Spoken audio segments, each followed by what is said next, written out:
ये क्लास 6 का है अमुक किताब कैसे इस्तेमाल करें। ठीक है, और हम लोग जो पढ़ेंगे इकाई 1 में क्या पढ़ेंगे, विविधता।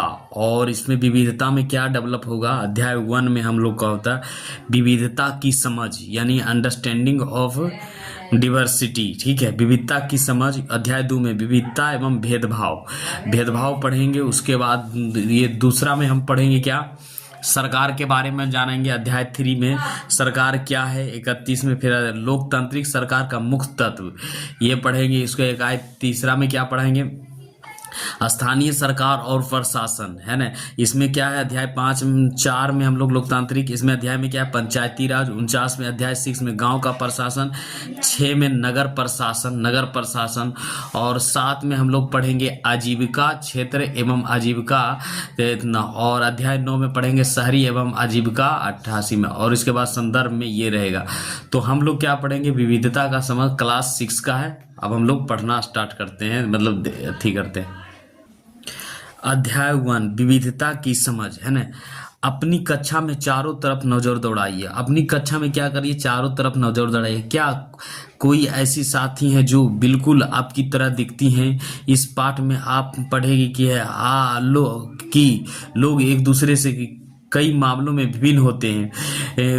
वह न केवल अलग अलग दिखते हैं बल्कि वह अलग अलग क्षेत्र से भी आते हैं। उनका धर्म, रहन सहन, खान पान, भाषा, त्योहार आदि भी भिन्न होते हैं। यह विभिन्नताएं हमारे जीवन के कई तरह से रोचक एवं समृद्ध बनाती है। तो विभिन्नता हमारा में क्या होगा, धर्म के अनुसार हम विभिन्नता होगा, रहन सहन के अनुसार विभिन्नता होगा, खान पान के अनुसार विभिन्नता होगा, भाषा के आधार पर विभिन्नता होगा, त्योहार आदि विभिन्नता होता है। यह विभिन्नता हमारे जीवन के कई तरह से रोचक एवं समृद्ध बनाती है ना। इन विभिन्नताओं के कारण ही भारत में विविधता है। इन्हीं विभिन्नताओं के कारण ही भारत में क्या विभिन्नता है, रहन सहन, धर्म के आधार पर विभिन्नता होगा, रहन सहन के विभिन्नता, खान पान के अनुसार विभिन्नता, भाषा के आधार पर विभिन्नता, त्योहार के आधार पर विभिन्नता होते हैं। तो विभिन्नता क्या होगा, इन्हीं विभिन्नताओं के कारण भारत एक विविधता है।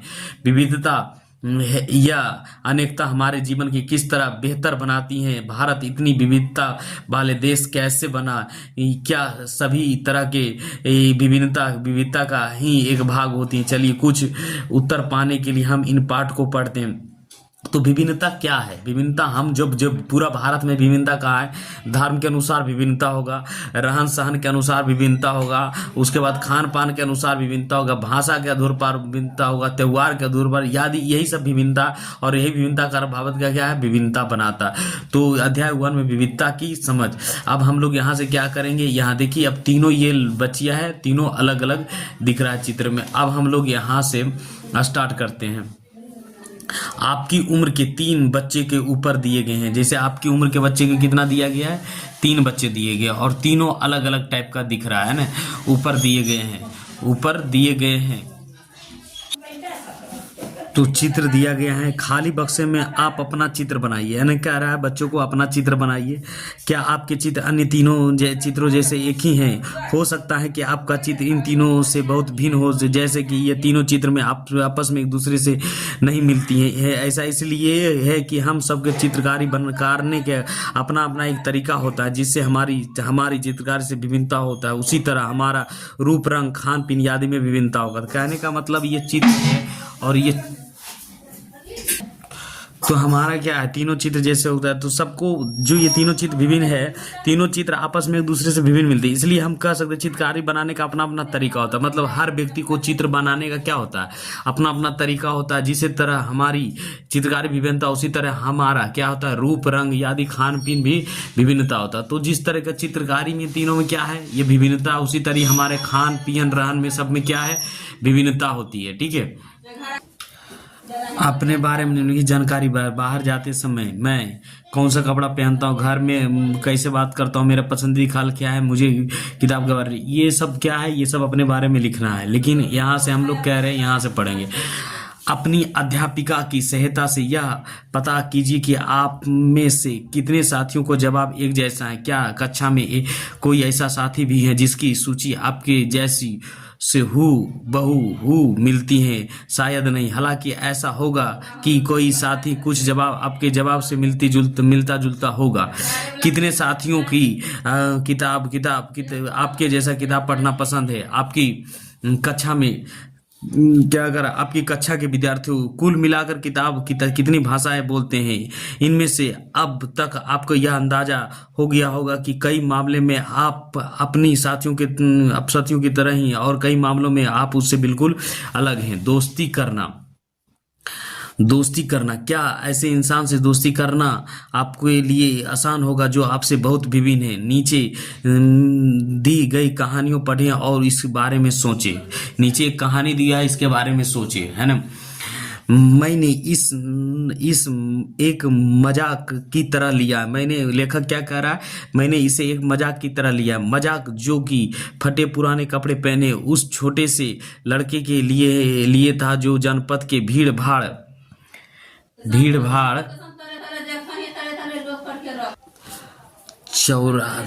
वाले चौराहे के लाल बत्ती पर अखबार बेचता था। मतलब एक छोटा सा बच्चा क्या है, लाल बत्ती पर लड़का है जो जनपद पर भीड़ भाड़ वाले जगह के एक लाल बत्ती पर अखबार बेचता था।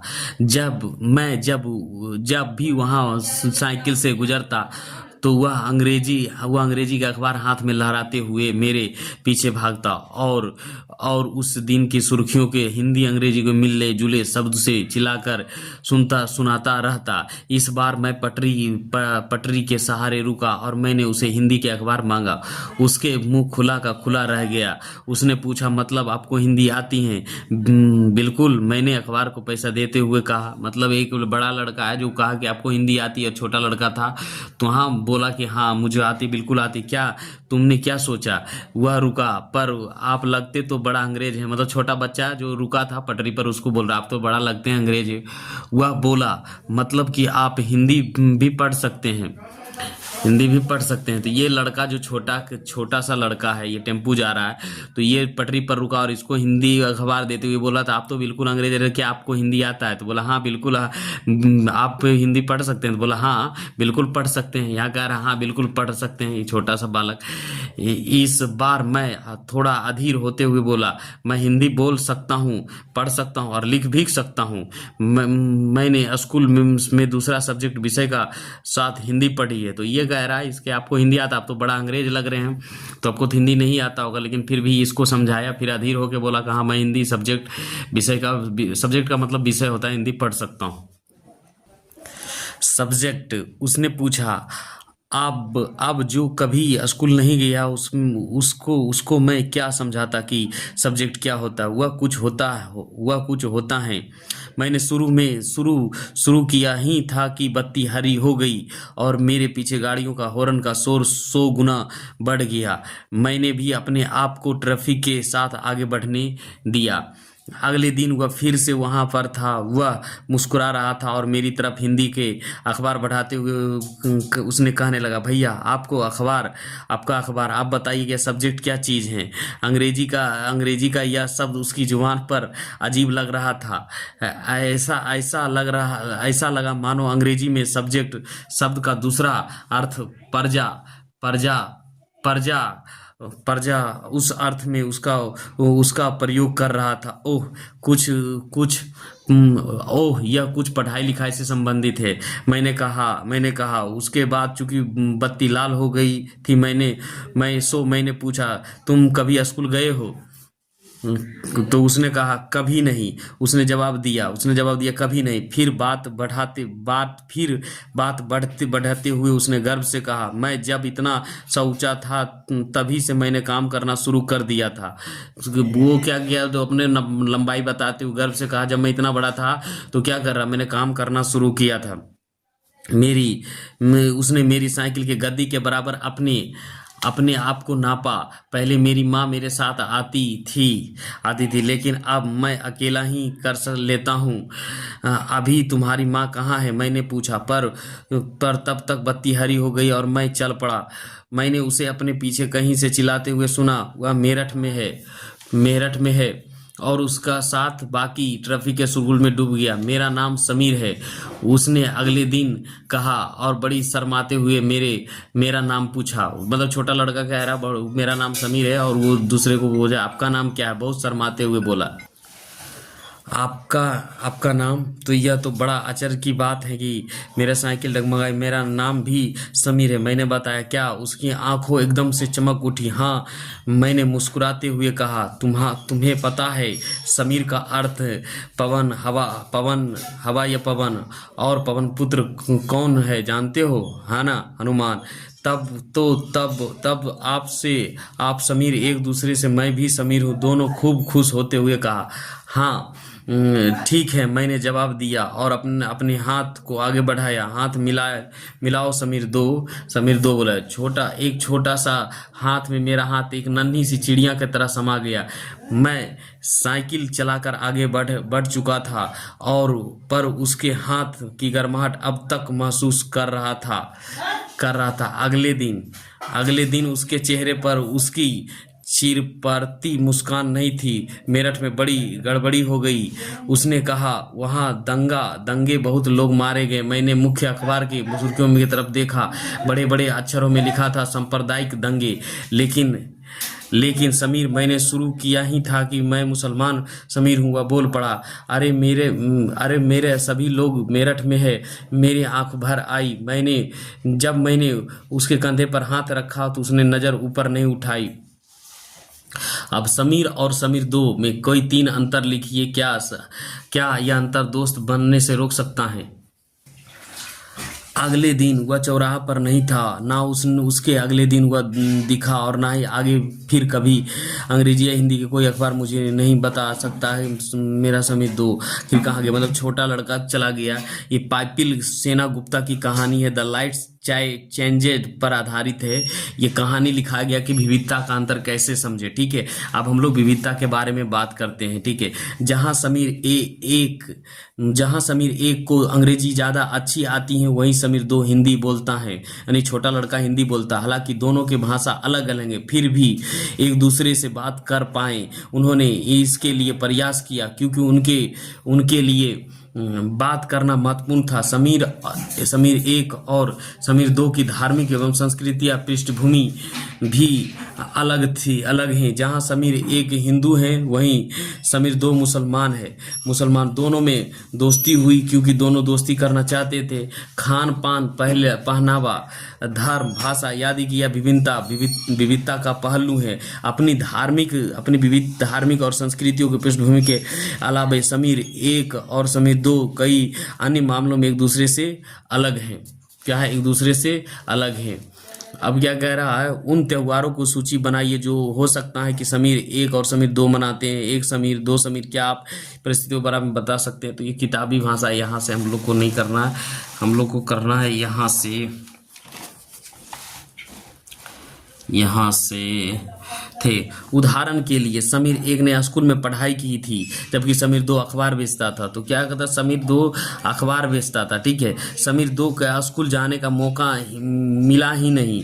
अपने इलाके में ऐसे कई लोग को देखे होंगे जो गरीब हैं और जिनकी भोजन, घर और कपड़े की जरूरत भी पूरी नहीं हो पाती। यह फर्क से अलग है जिसके बारे में हमने पहले पढ़ा। यह विविधता का रूप नहीं है। जैसे किसी को देखिए, किसी को आप गरीब है तो भोजन नहीं, कपड़ा नहीं, तो ये विविधता का रूप नहीं है। ये गैर बराबरी, ये क्या है? ये विविधता का रूप नहीं है, बल्कि ये गैर बराबरी का रूप है। मतलब ऊंच नीच का रूप है ना, रूप है। इसका मतलब है कि कुछ लोग के पास ना तो अवसर है, ना ही जमीन है या पैसा है जैसे संसाधन है जो दूसरे के पास है। इसलिए गरीबी और अमीर विविधता का रूप में नहीं आता। तो अमीरी और गरीबी जो है विविधता का रूप नहीं ले सकता। यह लोगों के बीच मौजूद असमानता यानी गैर बराबरी मतलब असमानता, उच्च नीच का भेदभाव कराती है ना। जाति व्यवस्था असमानता का एक और उदाहरण है। असमानता उच्च नीच का भेद कौन करवाता है? जाति हमें उच्च नीच का भेद भेदभाव करता है। यह अमानता जाति क्या है? अमानता भेदभाव। इस व्यवस्था में समाज के अलग अलग समूहों में बांटा गया है। जाति में व्यवस्था क्या है? एक ऊंच नीच की यानी असमानता के इसमें अलग अलग समूहों में बांटा गया। इस बंटवारे के आधार है कि लोग किस किस तरह के काम करते हैं। इस क्या है? किस तरह के काम करते हैं। लोग जिस जाति में पैदा होते हैं उसे बदल नहीं सकते। उदाहरण के लिए, अगर आप कुम्हार के घर में पैदा हो गए तो आपकी जाति कुम्हार ही जाति हो और आप बस वही बन सकते हैं। कई व्यक्ति जाति से जुड़ा अपने पेशा भी नहीं बदल सकता है। यह आज़ादी के पहले होता था, अब बदल सकते हैं। इसलिए उस ज्ञान के अलावा किसी अन्य ज्ञान के हासिल करना जरूरी नहीं समझ सकता था। इससे गैर बराबरी पैदा हुआ, इसमें गैर बराबरी पैदा हुआ। आप इसके बारे में अगले पृष्ठ में पढ़ेंगे। विविधता हमारे जीवन के कैसे समृद्ध करती हैं। जैसे समीर 1 और समीर 2 दोस्त बने, ठीक वैसे ही आपकी भी सहेली होगी जो आपसे बहुत अलग होगी। आपने शायद उनके घर में अलग अलग तरह के खाना खाया होगा, उनके साथ अलग अलग त्यौहार मनाए होंगे, उनके कपड़े पहने कर देखे होंगे और थोड़ी बहुत की भाषा भी सीखी होगी। आपको शायद तरह तरह के जानवर, रानियां, साहसी घटनाओं की या भूत की कहानियां पसंद होगी संभवतः, या आपको खुद कहानियां बनाना भी पसंद होगा। एक अच्छी कहानियां पढ़ने से हमेशा खुशियां मिलती हैं। कितनी बड़ी बात लिखा है, एक अच्छी कहानियां पढ़ने से हमेशा खुशी मिलती है। उसके पढ़कर और ज़्यादा कहानियां बनाने के लिए नए नए विचार मिलते हैं। जो लोग कहानियां लिखते हैं वह विभिन्न स्रोतों, किताब, वास्तविक जीवन और कल्पनाओं से प्रेरणा होता है। कहानियाँ क्या होता है? जो कहानियाँ होता है जो लिखते हैं विभिन्न स्रोतों से होता है। किताब से होता है वास्तविक जीवन और कल्पना जीवन, तीनों चीज़ से होता है। वास्तविक जीवन, कल्पना का जीवन और विभिन्न स्रोत किताबों से भी होता है। ये कहानियां इसी तरीके से फिल्म में भी होता है, किताबी होता है, वास्तविक जीवन और कुछ कल्पना भी डाला जाता है। ठीक है, उसके बाद कुछ लोग जंगल में जानवर को नजदीक रहे और उन्हें जानवरों की दोस्ती एवं लड़ाई के बारे में कहानियां लिखी। कुछ अन्य लोग राजा रानियों की विविधता पढ़ा और पढ़कर प्यार और सम्मान के किस्से लिखे। कुछ ने अपने बचपनों की यादों में गोते लगाए, स्कूल और दोस्तों के मधुर यादों से निकलकर कुछ साहस का कहानियां लिखी। कल्पना कीजिए कि जिसकी कहानियां आपने सुनी या पढ़ी उनके सभी कहानीकार। मान लीजिए कि आप एक चित्रकार या कहानीकार है जो हर जगह पर रहती हैं। ऐसी जगह जीवन पर एक कहानियां लिखी या चित्र बनाई। क्या आपने सोचते हो कि ऐसी जगह में रहना मजा आएगा? उन 5 चीज़ों की सूची बनाए जो आपकी कमी, ऐसी चीज़ें जो सबसे ज़्यादा खेलेगी, है ना।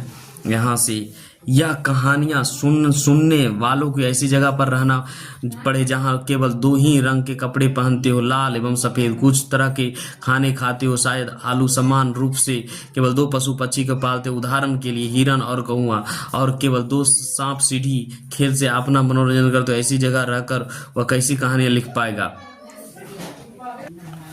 भारत में विविधता। भारत विविधताओं का देश है। भारत कैसा देश है? विविधताओं का। हम विभिन्न भाषा बोलते हैं, विभिन्न प्रकार के खाना खाते हैं, अलग अलग त्यौहार मनाते हैं और विभिन्न धर्मों के पालन करते हैं। लेकिन गहराई से सोचे तो वास्तव में हम सब एक ही तरह के चीज करते हैं, केवल हमारे करने का तरीका अलग अलग होता है।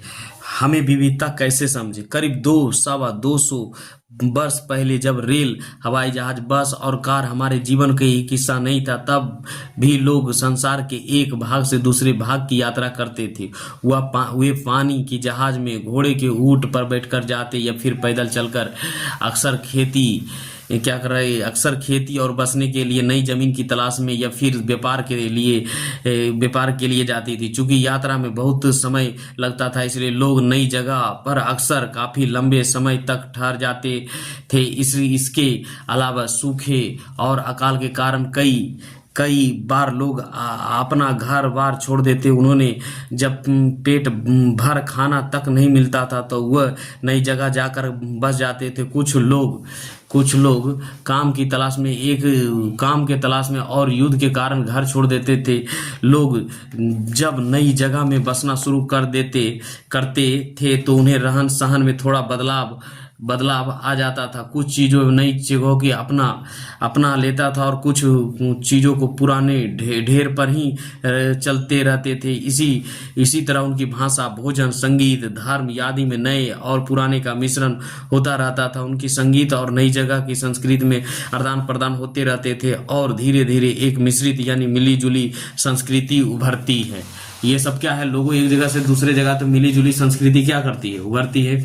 अगर अलग अलग क्षेत्रों में इतिहास देखेंगे तो हम पाते हैं कि किस तरह से विभिन्न संस्कृतियों प्रभाव ने वहाँ के जीवन और संस्कृति का आकार देने में सही योगदान किया है। इस तरह से कई क्षेत्रों में अपना विशिष्ट इतिहास के कारण विविधता संपन्न हो सकता है। ठीक इसी प्रकार लोग अलग अलग तरह के भौगोलिक स्थिति से किस एक प्रकार के समन्वय बैठता है, उसे भी विविधता उत्पन्न होती है। उदाहरण के लिए समुद्र के पास रहने में और पहाड़ी इलाके में रहने बड़ा बड़ा फर्क है। न केवल वहाँ के लोगों को कपड़े और खान पान की आदत में फर्क होगा, बल्कि जिस तरह का काम वो करेगा वह भी अलग अलग होगा। शहर में अक्सर लोग यह भूल जाते हैं उनका जीवन उनके भौतिक वातावरण से किस तरह से गहराई से जुड़ा है। ऐसे इसलिए है कि शहर में लोग विरल ही अपनी सब्जी अनाज उगाते हैं, वहाँ इन चीज़ों के लिए बाजार पर ही निर्भर रहता है। आइए भारत के दो भाग, कौन सा भाग, दो भाग, लद्दाख और केरल का उदाहरण के जरिए यह समझने की कोशिश करें कि किस क्षेत्र में विविधता और ऐतिहासिक और भौगोलिक कारक के क्या असर पड़ता है। ये है लद्दाख, ऊंचे पहाड़ वाले रेगिस्तान इलाका है ना। तो लद्दाख जम्मू और कश्मीर के पूर्वी हिस्से में क्या है, पूर्वी हिस्से में पहाड़ियों में बसा हुआ एक रेगिस्तान इलाका है, यानी पूर्वी में। तो ये कहाँ है, पश्चिमी में, जम्मू और कश्मीर के पूर्वी हिस्से में पहाड़ी में बसा हुआ रेगिस्तान इलाका है रेगिस्तान। यहाँ पर बहुत ही कम खेती संभव है, क्योंकि लद्दाख में बहुत कम, क्योंकि इस क्षेत्र में बारिश बिल्कुल नहीं होती है और यह इलाका हर वर्ष काफी लंबे समय तक बर्फ से ढका रहता है। इस क्षेत्र में बहुत ही कम पेड़ उग पाते हैं। पीने के पानी के लिए लोग गर्मी के महीने में पिघले वाले बर्फ पर ही निर्भर रहते हैं। यहाँ के लोग खास किस्म के बकरी पालते हैं जिसे पश्मीना ऊन मिलता है। यह ऊन कीमती है, इसलिए पश्मीना शाल बड़ी महंगी होती है। लद्दाख के लोग बड़ी सावधानी से इस ऊन को इकट्ठा करके पश्मीना के व्यापारी को बेच देता है। मुख्यतः कश्मीर में ही पश्मीना शाल बुनी जाती है। यहाँ के लोग दूध से बने पदार्थ जैसे मक्खन, चीज, खास तरह के छेना एवं मांस खाते हैं। हर एक परिवार के पास कुछ गायें, बकरी एवं याक होती हैं। रेगिस्तान होने का यह मतलब नहीं है कि व्यापारी यहाँ आने के लिए आकर्षित नहीं हुए। लद्दाख तो व्यापार के लिए एक अच्छा रास्ता माना गया है, क्योंकि यहाँ कई घाटियां हैं जिनके गुजार का कर मध्य एशिया के काफिले इसी इलाके में पहुंचते थे, जिसके आज तिब्बत कहते हैं। यह काफिला अपने साथ मसाला, कच्चे रेशम, दरियाई आदि लेकर चलते थे। लद्दाख के रास्ते में बौद्ध धर्म तिब्बत पहुंचा था। लद्दाख के छोटे तिब्बत भी कहते हैं। करीब 400 साल पहले यहाँ पर लोग का इस्लाम धर्म से परिचय हुआ। 400 साल पहले इस्लाम धर्म परिचय हुआ और यहाँ अच्छी खासी संख्या में मुसलमान रहते हैं। लद्दाख में गानों और कविता के लिए बहुत ही समृद्ध मौखिक संग्रह है। तिब्बत के ग्रंथ केसर सागा लद्दाख में काफी प्रचलित हैं। उस स्थानीय रूप से मुसलमान और बौद्ध दोनों ही लोग गाते हैं और उस पर नाटक खेलते हैं। तो ये बात क्या है, पश्मीना शाल हम लोग देख लें। यहाँ पश्मीना शाल बनाती हुई औरतें। ये है केरल, भारत के दक्षिण पश्चिम कोने में बसा हुआ राज्य है। भारत यह दक्षिण और पश्चिम में कोने में बसा हुआ राज्य केरल है। यह एक तरफ समुद्र से घिरा हुआ है और दूसरी तरफ पहाड़ियों से। केरल क्या है, एक तरफ समुद्र से दूसरी तरफ पहाड़ी। इन पहाड़ियों पर विविध प्रकार के मसाले जैसे काली मिर्च, लौंग, इलायची आदि उगाए जाते हैं। इन मसालों के कारण यह क्षेत्र व्यापारी के लिए बहुत ही आकर्षक बना है। सबसे पहले अरबी एवं यहूदी व्यापारी करने केरल आए हैं। ऐसा माना जाता है कि ईसा मसीह के धर्म दूत संत थॉमस लगभग 2000 साल पहले यहाँ आए। भारत में ईसाइयों धर्म लाने के श्रेय उन्हीं को जाता है। अरब से कई व्यापारी यहाँ आकर बस गए। इब्न बतूता ने जो करीब 700 साल पहले यहाँ आए, अपनी यात्रा विभिन्न में मुसलमानों क्या मुसलमानों के जीवन के विवरण देते हुए लिखा है कि मुसलमान समुदाय के यहाँ बड़ी इज्जत थी। वास्को डी गामा पानी के जहाज से यहाँ पहुंचे तथा पुर्तगालियों ने यूरोप से भारत तक की समुद्री रास्ते जाना। इन्हीं सभी ऐतिहासिक प्रभाव के कारण केरल के लोग विभिन्न धर्म के पालन करता है, जिन्हें यहूदी, इस्लाम, ईसाई, हिंदू एवं बौद्ध धर्म शामिल है। यहाँ चीन के व्यापारी भी केरल आए हैं। यहाँ पर मछली पकड़ने के लिए जो जाल इस्तेमाल किया जाता है वह चीनी जाल है, से हू बहू मिलता है और उन्हें चीनी वाला कहते हैं। तलने के लिए लोग जो बर्तन इस्तेमाल करते हैं उसे चीनी तलचट्टी कहते हैं। इसमें चीनी शब्द का इस्तेमाल बात को इशारा करते हुए उसकी ती कहाँ हुई होगी। केरल की उपजाऊ जमीन और जलवायु चावल की खेती के लिए बहुत उपयुक्त हैं और वहाँ के अधिकतर लोग मछली, सब्जी और चावल खाते हैं। जहाँ केरल और लद्दाख की भौगोलिक स्थिति एक दूसरे से बिल्कुल विभिन्न है, वहीं हम यह भी देखते हैं कि दोनों क्षेत्र में इतिहास में एक ही प्रकार के संस्कृति प्रभाव है। दोनों ही क्षेत्र में चीनी और अरब से आने वाले व्यापारियों ने प्रभावित किया है। जहाँ केरल की भौगोलिक स्थिति ने मसालों की खेती संभव बनाई, वहीं लद्दाख के विशेष भौगोलिक स्थिति को और उनके व्यापारियों को अपनी ओर खींचा है। इस तरह से पता चलता है कि किसी भी क्षेत्र का संस्कृति जीवन का उसके इतिहास और भूगोल से प्राय गहरा रिश्ता होता है। विविधता संस्कृति का प्रभाव केवल बीते हुए कल की बात नहीं, हमारे वर्तमान जीवन का आधार ही काम के लिए एक जगह से दूसरी जगह जाना है। हर एक कदम के साथ हमारी संस्कृति, रीति रिवाज और जीने का तरीका धीरे धीरे उसे नए क्षेत्र का हिस्सा बन जाता है जहां हम पहुंचते हैं। ठीक इसी तरह अपने पड़ोस में हम अलग अलग समुदाय के लोगों के साथ रहते हैं। अपने रोजमर्रा के जीवन में हमें मिलजुल कर काम करते हैं और एक दूसरे के रीति रिवाज और परंपरा से घुल मिल जाते हैं। विविधता में एकता। भारत की विविधता या अनेकता को उसी के ताकत या स्रोत माना गया है। जब अंग्रेजों के भारत पर राज था तो विभिन्न धर्म, भाषा और क्षेत्र के महिला और पुरुष ने अंग्रेजों के खिलाफ मिलकर लड़ाई लड़ी। भारत के स्वतंत्रता संग्राम में अलग अलग परिवेश के लोग शामिल थे। उन्होंने एकजुट होकर आंदोलन किया, इकट्ठा जेल गए और अंग्रेजों के अलग अलग तरीके से विरोध किया। अंग्रेजों ने सोचा था कि वह भारत के लोगों को फूट डाल संकेत है, क्योंकि उनमें काफ़ी विविधता है और इस तरह का उन्हें राज चलता रहेगा। मगर लोगों ने दिखला दिया कि वह एक दूसरे से चाहे कितनों विभिन्न है, अंग्रेजों के खिलाफ कड़ी लड़ाई जाने वाली लड़ाई में वह सब एक हैं।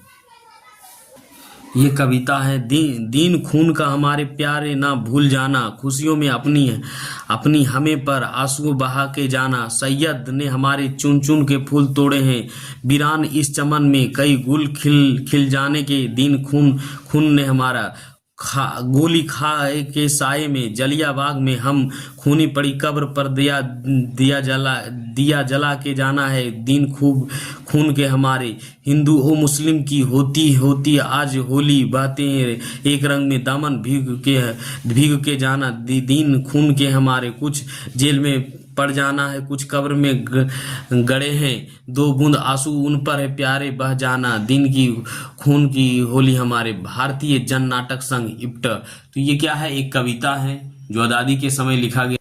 तो ये स्वतंत्रता दिवस के अवसर पर भाषण देते हुए पंडित जवाहरलाल नेहरू।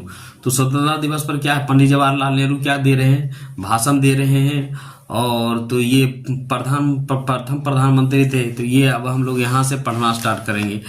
यह गीत अमृतसर में हुए जलेबिया वाला बाग हत्याकांड के बाद गाया जाता था। इस हत्याकांड में एक ब्रिटिश जनरल ने उन पर शांतिप्रिय निहत्थे लोगों पर खुले आम गोलियां चलवाई थी, जो ये बाग में इकट्ठा होकर सभा कर रहे थे। महिला, पुरुष, हिंदू, मुस्लिम एवं सिख कितने सारे लोग थे जो अंग्रेजों के पक्षपातपूर्ण नीतियों के विरोध करने के लिए जमा हुए। उसमें से बहुत लोग की जाने गई और उसमें ज़्यादा घायल हुए। यह गीत उन शहीदों की याद में गाया गया था।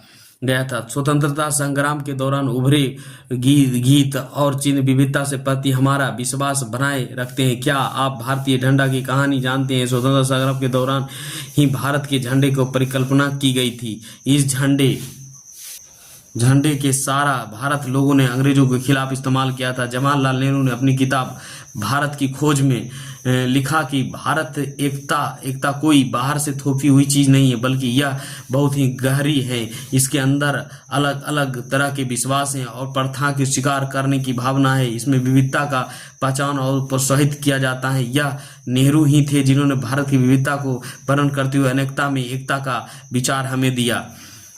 रविन्द्रनाथ टैगोर द्वारा रचित हमारा राष्ट्रगान ही भारतीय एकता का ही एक अभिव्यक्ति है। राष्ट्रगान किस तरह से एकता का वर्णन करते हैं, इसे अपने शब्दों में लिखें। अब ये हमारा चैप्टर यहीं अंत हो गया।